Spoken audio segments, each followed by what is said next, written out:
to Complexity Made Simple. My name is Paul Allen, and the subject of today's video newsletter, well, we're going to talk about how to be more patient and get the most out of your data collection techniques. And this all relates as well to sample size. So it relates to SPC, statistical process control, but this is crucial. Be more patient. If you do this with your processes,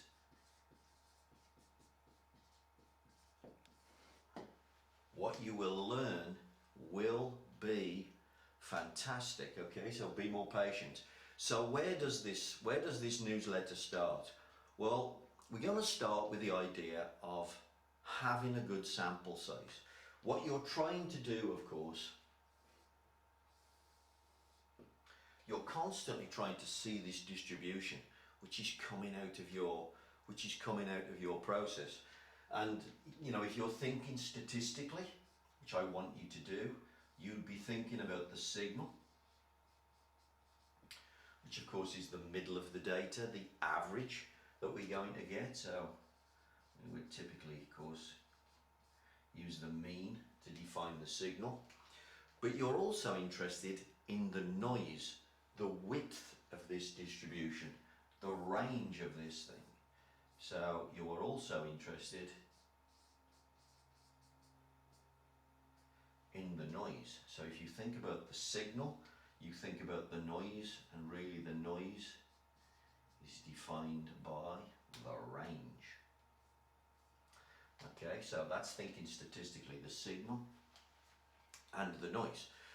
Now, of course, in order to do that, you need to take some data, you need to take some samples, and to be quite honest, you need to let the picture form. Okay, so you know, if you just take one, what's that telling you? Well, it's certainly not telling you any range. If you just take two, what's that telling you? Well, now I do have a range. But of course, given that these events out here get quite rare, what's the chance that I'm really going to see what's going on? Well, if I don't take a good sample size, I won't get a good estimate. So we want to get a good estimate. We want to get a good picture of what's going on, because every number you collect out of your process is an estimate. So we want a good estimate. Now, how do we normally try to advise you to get that? Well, the statistical technique that we advise, and I use a rule, I don't do the calcs very often, is the idea to get a good estimate. I want to use a good sample size. And for this type of picture, it's measurable data, it's continuous data. What type of sample size would I recommend? Well, the sample size I would recommend is 30 to 50. Okay, so if I've got 30 to 50, I can see that picture and I can judge what the hell is going on. So that's kind of important. Now, you could do that at the beginning. You could do that in new product introduction, for instance, and you could understand what's going on. And of course, if you compare it to tolerances, you might decide that the picture fits inside the tolerance and that you've got a good product that's going to work ongoing with a very low defect rate. Or indeed, you might have an issue like this where you're literally designing disaster in, and you're going to have a capability problem ongoing, and you're going to have to do 100% inspection in order to get the problem sorted, in order not to send the problem to the customer, etc. So you might get the 30 to 50 at the beginning to make some decisions. But of course, the operator needs to see this as well. One of the things the operator needs to see, he needs to make the signal hit the target. So the signal, of course, needs to hit the middle of your specification. It needs to hit the nominal. Well, this is where you need to be more patient. You need to be more patient. So let me talk about what we're practically, what are we on about? And it's the idea of your operator taking data. Let's say that let's put a center line in, which is the target, and I want to hit. Be more patient. Get your operators to be more patient. What they'll tend to do, they'll take one data point and they'll decide that that's above the target, and they'll want to, it's human nature by the way, to want to adjust a process. We like to think we're driving a car when we run a machine, and it's human nature now to want to step in and adjust. Now I learned a little bit of notation from a guy who I would recommend all this gentleman's textbooks if you get the opportunity to buy them. Don Wheeler. And one of the things that Don Wheeler does in his books about statistical process control is that when you're plotting a graph, if you adjust the process, he doesn't join the data points together. So think about what's happening. This operator has taken one sample. He's taken one sample from the blue distribution. Now he needs to see the blue distribution in order that he can make an intelligent choice about whether to adjust, okay? But once he's got one data point, he will have a tendency to go and swing on it, all right? Because he's under pressure. People don't want to make defects, so they want to take action, so they can't be scapegoated. If you're taking action to get the process to work, nobody can complain. If you're standing there drinking tea and reading the paper, you can easily be criticised. So they don't like to be patient. He wants to adjust. So let's say after one data point, he decides to go and adjust. Well, what's he just done? Well, what he's just done is he's moved the blue distribution. Let's say he's moved it down there. Now he gets another data point. Now, one of the things Wheeler encourages you to do is not to join those two data points together. They don't kind of live together. They're not from the same distribution. So don't join them with a line. Leave a gap. So let's say, okay, he takes a data point and he's closer, so he's happier. So he decides to leave it alone. Then he takes another data point. So he's taking this from the same distribution. These now, they do kind of live together. So because they're from the same distribution, join them together. So he's taking two data points. Now maybe he's looking, I'm below the nominal, I'm going to adjust now. Well, if he adjusts again, leave a gap, okay, because these don't belong to this one, okay, so he's got another distribution, and we'll say that he's put that distribution now, we'll say he's put it there, so now he's got the black distribution, got a data point close to the middle, takes another one, joins them together, okay, then he adjusts again, we'll say, alright, so he makes another adjustment. I'm running out of colours here. Let's put the blue one and put it down there. Maybe he puts it down there and he gets another data point here. Maybe this time he waits, he's a little bit more patient, and he gets 3 data points and he goes to there, but then he adjusts, leave a gap, gets a couple of data points. Okay, now then, it's got what I started with. Be more patient. I'm saying 30 to 50 is a good sample size for him to get in front of him. Now, he's manufacturing. He's not going to want to wait. You're not going to want him to wait. But he's over controlling the process. He's jumping in too early. Now, why would I say that? Well, look what's happening. If I said to you, I've got a sample size of 1, I've got a sample size of 2, I've got a sample size of 2, I've got a sample size of 3, I've got a sample size of 2. If I said to you, at any point, what do you think of a sample size of 2? What do you think of a sample size of 3? What do you think of a sample size of 1?